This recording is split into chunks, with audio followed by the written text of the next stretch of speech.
Bonjour, dans ce vidéo, on va parler de la quantité de matière. Alors, on va voir les chapitres suivants, l'échelle microscopique et macroscopique, la notion du mol, la relation de la quantité de matière avec le nombre d'entités chimiques ou physiques, ainsi que la relation de la quantité de matière avec la masse et la masse molaire. D'accord?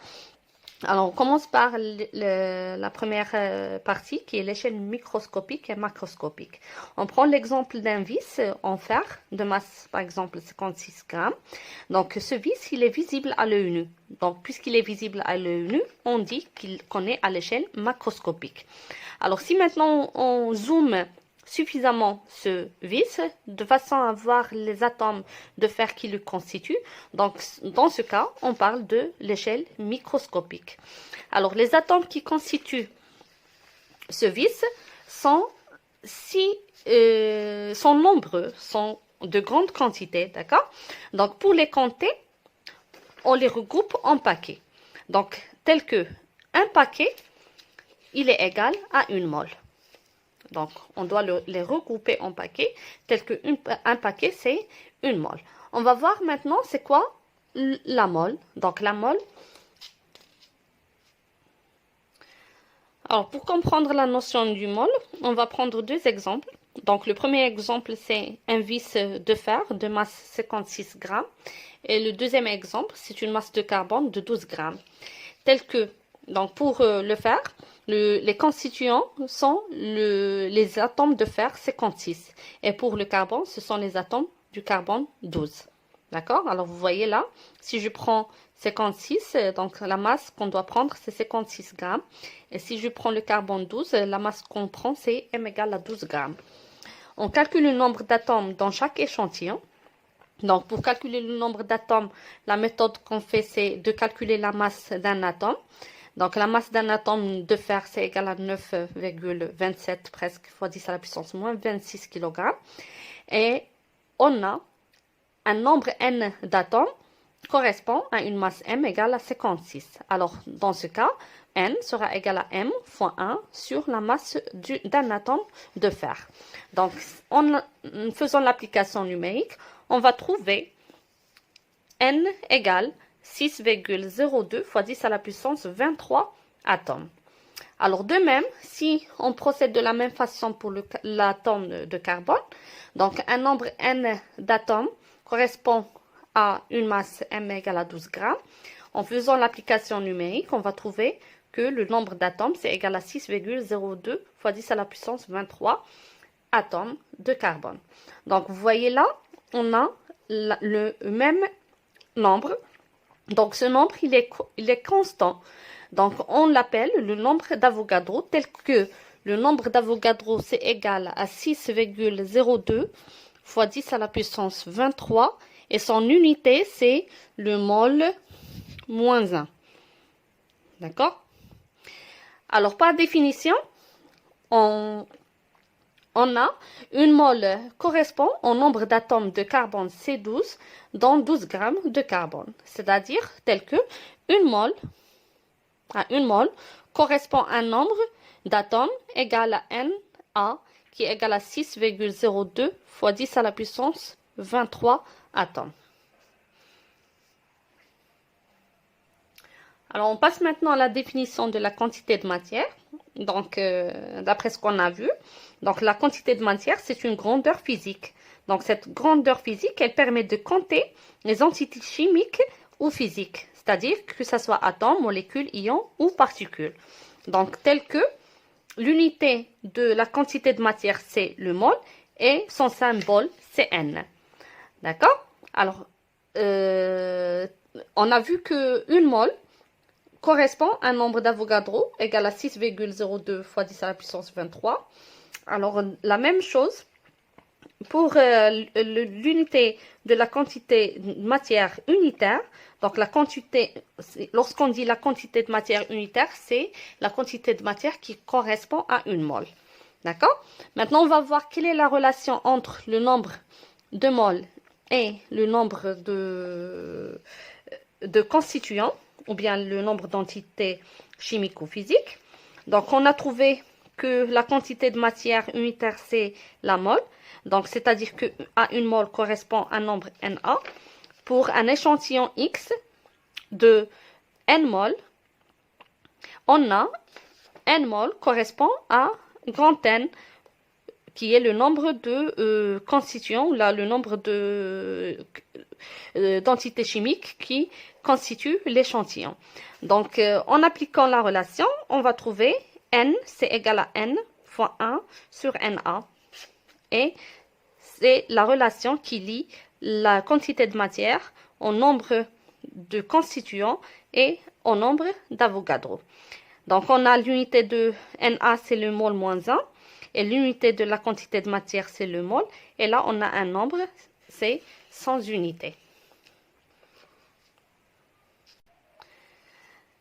Maintenant, on va voir quelle est la relation entre la quantité de matière N et la masse M d'un échantillon X.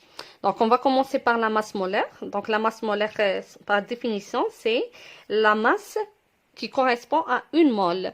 Elle est notée grand M et son unité, c'est le gramme par mole. D'accord? Vous voyez là, on a masse et la molaire. L'unité de la masse, c'est le gramme.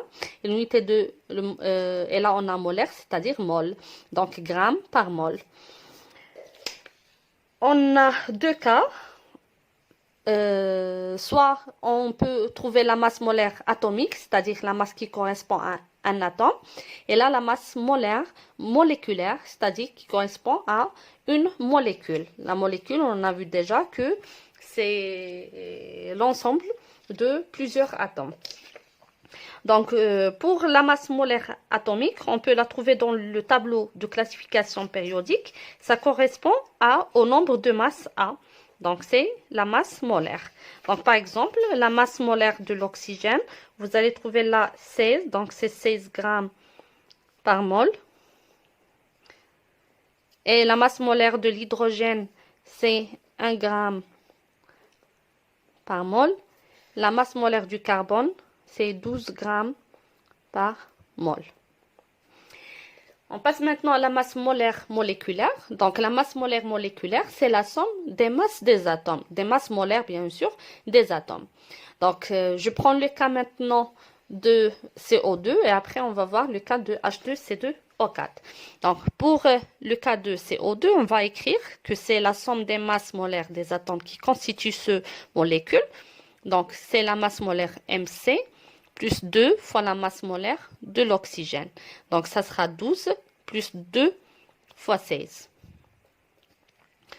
D'accord? Pour la masse molaire de H2C2O4, donc ça sera 2 fois la masse molaire de H, pardon, plus 2 fois la masse molaire du carbone, plus 4 fois la masse molaire de l'oxygène.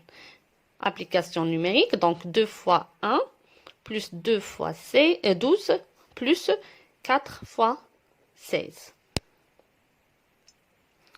Alors, on va trouver pour la masse molaire du carbone de CO2, c'est 44 grammes par mol. Et la masse molaire de H2C2O4, c'est 90 grammes par mol. Voilà. On passe maintenant à la dernière partie qui correspond à la relation entre la quantité de matière N et la masse d'un échantillon. D'accord? Quelle est la relation entre N et petit m? Donc, on a trouvé que une mole correspond la masse molaire grand M. Donc, une mole correspond grand M. Pour N mol d'un échantillon X correspond une masse petit m. Donc, on peut l'écrire mathématiquement. Nx correspond mx. Donc, de ces deux relations, on va trouver que la quantité de matière, N, c'est égal à la masse petit m sur la masse molaire. Donc, petit m sur grand M. Telles que les unités. Donc, l'unité de la masse, c'est gramme. La masse molaire, c'est gramme par mol. Donc, le gramme. Et on va trouver là l'unité, le mol. Bien, la mol. Voilà, donc c'est ce qui concerne le cours. Maintenant, on va passer à un exercice d'application. Alors, on demande de calculer la masse de CO2 contenue dans 5 moles. Donc, la masse de CO2 contenue dans 5 moles, on nous donne la quantité de matière, puisque l'unité c'est 5, c'est le mol. Donc, et on va calculer la masse. Donc, on a N égale N de CO2, c'est égal à la masse de CO2 sur la masse molaire de CO2. Donc, d'où la masse de CO2, c'est égal à la quantité de matière fois la masse molaire. Donc, la quantité de matière, c'est 5 moles. Et on a déjà calculé la masse molaire, c'est 44. Et on va trouver, donc 4 fois 5, c'est 20. 22. 220 grammes. D'accord? Maintenant, on passe à la deuxième application, c'est calculer la quantité de matière de 270 grammes de H2C2O4. Donc, la même chose, on va appliquer, puisqu'on donne là, l'unité, c'est le gramme. Donc, là, on donne la masse. Donc, pour calculer la quantité de matière, on a la relation qui lie la quantité de matière, C2O4, à la masse. Donc, la masse sur la masse molaire de H2C2O4. Donc, application numérique, on va trouver que la quantité de matière de H2C2O4, elle est égale 270 sur 90. Donc, ce qui donne 27 sur 9, c'est 3. Donc, c'est 30. Voilà, c'est 30 moles. C'est 3 moles. Non, pardon, c'est 3 moles. Voilà. H2C2O4. Voilà la prochaine vidéo, Inch'Allah, où on va voir la relation de la quantité de matière avec le volume V d'un gaz.